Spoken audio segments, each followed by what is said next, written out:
संजय राऊत, एकनाथ खडसे यांचे फोन समाज विघातक घटक या नावाखाली टॅप करण्यात आल्याची माहिती सूत्रांनी दिलेली आहे। फोन टॅपिंग प्रकरणामध्ये माझाला पोलीस सूत्रांनी ही धक्कादायक माहिती दिलेली आहे। राज्य गुप्त वार्ता विभागाच्या तपासामध्ये मिळालेल्या पत्रामधून ही माहिती समोर आल्याचं सुद्धा कळतंय। खडसेंचा फोन 67 दिवस आणि राऊतांचा फोन 60 दिवस टॅप झाल्याची माहिती मिळते। तर खडसेंचा फोन हा 67 दिवस तर राऊतांचा फोन 60 दिवस टॅप झाल्याची माहिती मिळते आहे। राज्य गुप्त वार्ता विभागाच्या पत्रामधून ही माहिती समोर आलेली आहे। सूरज ओझा आमचे प्रतिनिधी या संदर्भात अधिक माहिती देतील। सूरज, अमोल, आपल्याला माहिती आहे की हे जे फोन टॅपिंग महाराष्ट्रात झाले त्यामध्ये वरिष्ठ IPS अधिकारी रश्मी शुक्ला यांच्या विरोधात मुंबईच्या कुलाबा या पोलीस स्टेशनमध्ये गुन्हा दाखल झालाय, जिथे असा माहिती होती की संजय राऊत आणि एकनाथ खडसे यांचा फोन टॅप झाला होता। यानंतर आम्ही बऱ्याच इन्व्हेस्टिगेशन केलं आणि आम्हाला असं समजलं की ह्या दोघांचे फोन, एकाचा फोन 60 दिवस आणि दुसऱ्याचा फोन 67 डेज असा टेप करण्यात आला होता। मात्र जेव्हा आपण कुठल्याही व्यक्तीचा फोन टॅपिंगसाठी ऍप्लिकेशन देतो ACS होमला, त्यावेळी आपल्याला रिझन द्यावा लागतो की आपल्याला का फोन त्यांचा टेप करायचा आहे। तर जे ACS होमने त्यांचा स्टेटमेंट दिला होता त्यामध्ये असं सांगितलंय की माझ्याकडे जी ऍप्लिकेशन आली होती त्या ऍप्लिकेशन मध्ये संजय राऊत किंवा एकनाथ खडसे यांच्या नावाचा उल्लेख नव्हता। तुम्हाला थोडंसं थांबवतोय, सध्या संजय राऊत बोलतायत। क्या है वो सभी का नाम उसने एंटी सोशल एलिमेंट्स, चाहे नाना पटोले जी, चाहे संजय राउत हो, चाहे और 4 लोग हैं, सभी को एंटी सोशल एलिमेंट्स बताकर झूठा, पूरा झूठ मूठ बताकर ये हमारे फ़ोन टैप किए थे। ये अब सामने आ रहा है। किसी को ड्रग्स पेडलर बताया है, किसी को गैंगस्टर बताया है, हाँ, किसी को और कुछ बनाया है। तो ये सब चल रहा था उस वक्त जब सरकार बन रहा था यहाँ 2019 में। तो कोई ना कोई हमारे पर निगरानी रखकर सरकार के बारे में, नए सरकार के गठन के बारे में हम क्या करना चाहते हैं, हमारी किससे बात होती है, ये सब चल रहा था। अब उसमें हमारी जो प्राइवेसी है वही भंग हो गई। दूसरी बात है, एक पुलिस अफसर जो निष्पक्ष काम करने की उनसे हम उम्मीद रखते हैं, वो किसी एक पॉलिटिकल पार्टी और किसी एक पॉलिटिकल पार्टी के नेता के प्रति वफादारी दिखाने के लिए ये सब कर रही थी।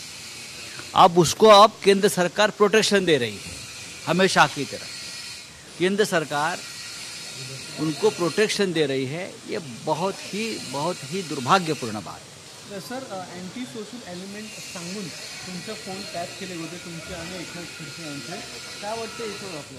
एकनाथ खडसे असतील, मी स्वतः असेन, नाना पटोले असतील, गृह खात्याकडून फोन टॅपिंगची परवानगी घेताना आम्ही सगळे आमचे फोन नंबर तेच आहेत, पण समोर जी नावं टाकली आहेत ती कोणी ड्रग्स पेडलर आहे, कोणी गुंडांची टोळी चालवतो आहे, कोणी अजून काही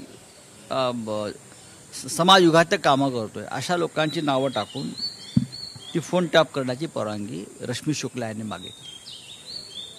आम्हाला सगळ्यांवरती आमची ते जे त्या काळात 2019 साली महाराष्ट्रामध्ये महाविकास आघाडी सरकार बनण्याची प्रक्रिया सुरू असताना आमच्यावरती लक्ष ठेवलं जात होतं, आमचे फोन ऐकले जात होते, आमच्यावर पाळत ठेवली जात होती। आता हे सगळं प्रकरण उघड झाल्यावरती तेव्हाचे SID कमिशनर रश्मी शुक्ला आहेत, त्या केंद्राच्या सेवेत गेला, त्यांच्यावरती ते गुन्हे दाखल झाले। पण आजही भारतीय जनता पक्षाचं जे सरकार आहे केंद्रात, ते ह्या एलिमेंट्सना, रश्मी शुक्लासारख्या एलिमेंट्सना पाठबळ देत आहे आणि त्यांना संरक्षण देत आहे। हे अत्यंत चुकीचं आहे। सर, आपण एका इंटरव्ह्यूमध्ये असं देखील म्हणाले आहात की ज्यावेळी युतीचं सरकार होतं त्यावेळी बाळासाहेब ठाकरे यांच्याबरोबर काही मुस्लिम नेत्यांच्या बैठका झाल्या आणि त्यांनी मशिदीची जागा वाढवून दिली। तुम्ही चुकीचं सांगताय। मी असं बोललेलो आहे, हे ऑन रेकॉर्ड आहे। आता जो काय भोंग्याचा विषय सुरू आहे राजकीय, आता जे काय राजकीय भोंगे वाजतायत हिंदुत्वाच्या नावाखाली, हे जे काय ढोंग चाललंय भोंग्यांच्या संदर्भात, हे ज्या प्रकारे सुरू आहे त्याच्याविषयी मला एवढंच म्हणायचं आहे सध्या की महाराष्ट्रात ठीक आहे, सरकार आहे, कायदा आहे, ते पाहतील, पण या संदर्भात भोंग्यांच्या संदर्भात एक नेशनल पॉलिसी, राष्ट्रीय धोरण, नेशनल पॉलिसी बनानी चाहिए मोदी सरकार ने। अब तक गुजरात के सब लाउड स्पीकर नीचे नहीं उतरे हैं। आप यूपी में जाइए और देख लीजिए, आप बिहार में जाकर देख लीजिए, नीतीश कुमार की सरकार चल रही है ना आपके नेतृत्व में, आपके समर्थन से। जैसे आपने गोवंश हत्या के बारे में एक पॉलिसी बनाई, लेकिन कुछ राज्यों को आपने छूट दी, नॉर्थ ईस्ट है, गोवा है, वहाँ के मुख्यमंत्री ने आपकी पॉलिसी मानने को इनकार कर दिया। तो कहाँ हो गई नेशनल पॉलिसी गोवंश हत्या के बारे में? नहीं ना। लेकिन मैं ये कहता हूँ, मेरी पार्टी की तरफ से मैं प्रधानमंत्री जी को अपील करता हूँ, लाउड स्पीकर का जो विवाद खड़ा किया है आपके लोगों ने और आपके लोगों के इशारों के ऊपर, तो आप लाउड स्पीकर के बारे में एक नेशनल पॉलिसी बनाइए और पूरे देश में लागू कर दीजिए। सबसे पहले बिहार में लागू कर दीजिए, दिल्ली में लागू कर दीजिए, गुजरात में कर दीजिए। महाराष्ट्र तो अपने आप आ जाएगा, महाराष्ट्र तो कानून का पालन करने वाला राज्य है, हम करेंगे ना। लेकिन आप बनाइए और सख्ती से उसके ऊपर अमल कर दीजिए, अगर आप में हिम्मत है तो। उन्होंने कहा है ममता बनर्जी लीड कर सकती है 2024 का फ्रंट। देखिए पहा, सध्या जो काय राजकीय भोंग्यांचा विषय सुरू आहे हिंदुत्वाच्या नावावर, हे एक ढोंग आहे आणि हे ढोंग फार काळ चालणार नाही। याच्यामुळे हिंदुत्व बदनाम होत आहे। मी परत सांगतो, हिंदुत्वाविषयी लोकांच्या मनात शंका निर्माण होत आहेत। भोंग्यांच्या संदर्भात प्रधानमंत्री मोदी यांना आमचं आव्हान आहे की त्यांनी देशभरासाठी एक राष्ट्रीय धोरण निश्चित करावं, नॅशनल पॉलिसी।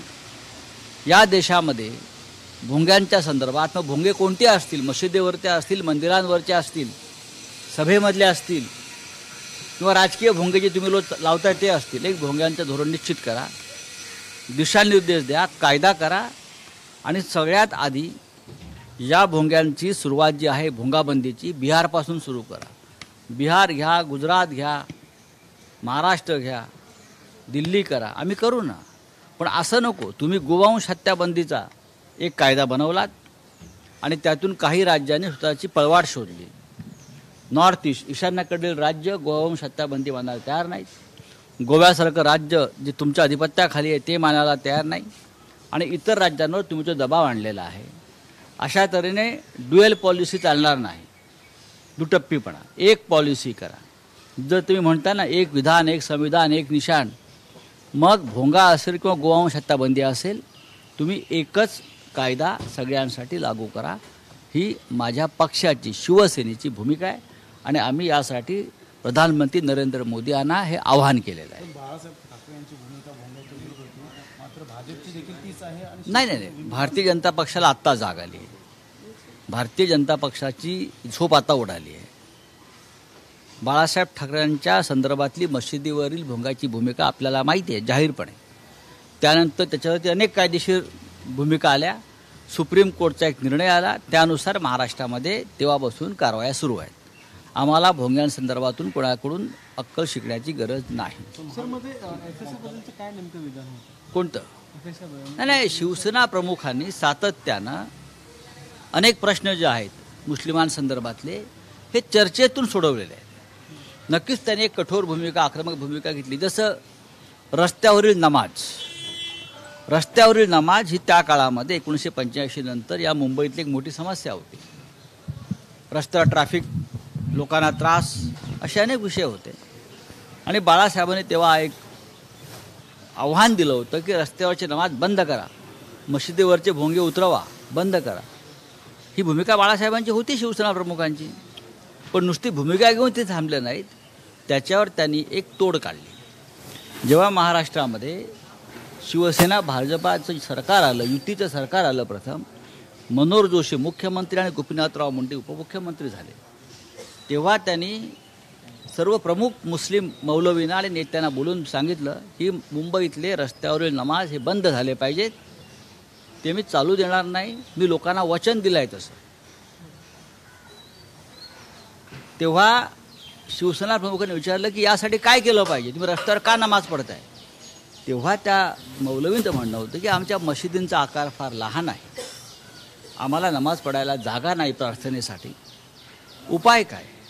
ते म्हटले की आम्हाला थोडी मशिदीची जागा वाढवण्यासंदर्भात FSI वाढवून द्या, म्हणजे आम्ही मशिदीची उंची थोडी वाढवू आणि नमाज रस्त्यावरती आमचे जे लोक पडतात ते पडणार नाही. शिवसेना प्रमुखांनी गोपीनाथराव मुंडे आणि मनोहर जोशी मुख्यमंत्री यांना बोलून सांगितलं की रस्त्यावरचे नमाज बंद करायचे असतील तर ह्यांची जी भूमिका आहे, यांची जी मागणी आहे, त्याचा आपल्याला गांभीर्याने विचार करावा लागेल. आणि तो विचार झाला आणि मशिदींचा FSI त्यावेळेला वाढवून दिला आणि रस्त्यावरचे नमाज पूर्णपणे बंद झाले मुंबईतले, हे सत्य आहे. पण नुसतं भोंगे लावून गोंगाट करून चालत नाही. राज्यकर्त्याला राजकारण्याला त्यातून एक तोडगा काढावा लागतो. तो तोडगा काढण्याची हिंमत तेव्हा शिवसेनेमध्ये होती, हिंदुहृदय सम्राट बाळासाहेब ठाकरेंमध्ये होती. हे सुद्धा आपण समजून घेतलं पाहिजे, कारण बाळासाहेब हे स्वतःचे निर्णय स्वतः घेत होते हिंदुहृदय सम्राट म्हणून. त्यांच्यावरती कोणी निर्णय लादत नव्हतं, ते आपल्या विचारांना स्वयंस्फूर्तीने निर्णय घेत होते. धन्यवाद. हिंदुत्वाची शाल काही जण पांघरतात असतात. अरे एकीकडे उन्होंने कहा है, भाई मैं बोरा जी को पहचानता हूँ, हमारे साथ राज्यसभा में कल तक थे, कांग्रेस के नेता थे आसाम से. अब उन एक भूमिका है, तृणमूल कांग्रेस में अब चले गए हैं. उनका जो कहना है हमने भी सुन लिया, हमने भी पढ़ लिया है.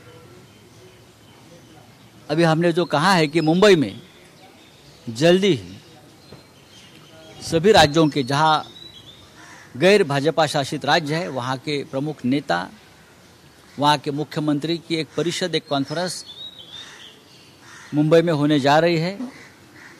माननीय उद्धव ठाकरे जी होस्ट करेंगे, उस पर विचार करेंगे. जो भी किसी की भूमिका है, जो विचार है, हम उस बात करेंगे, खुलकर बात करेंगे. तर इंडियन बार असोसिएशनने याचिका दाखल केली त्या संदर्भात की एकच पक्षाला न्याय कसा मिळतो त्या संदर्भात मी माझ्या मताशी ठाम आहे. हा घोटाळाच आहे.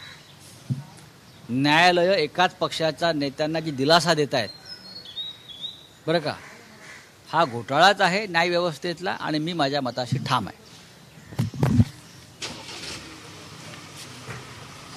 तर संजय राऊत यांनी आताच एक स्फोटक विधान केलेलं आहे. आम्हाला भोंग्यांबाबत कुणीही अक्कल शिकवू नये असं संजय राऊत यांचं म्हणणं आहे. मुस्लिमांबाबतचे प्रश्न आम्ही चर्चेतून सोडवले असंही त्यांनी म्हटलेलं आहे. बाळासाहेबांनी मुस्लिम समाजाचे प्रश्न चर्चेमधून सोडवले होते असाही दावा संजय राऊत यांनी केलेला आहे.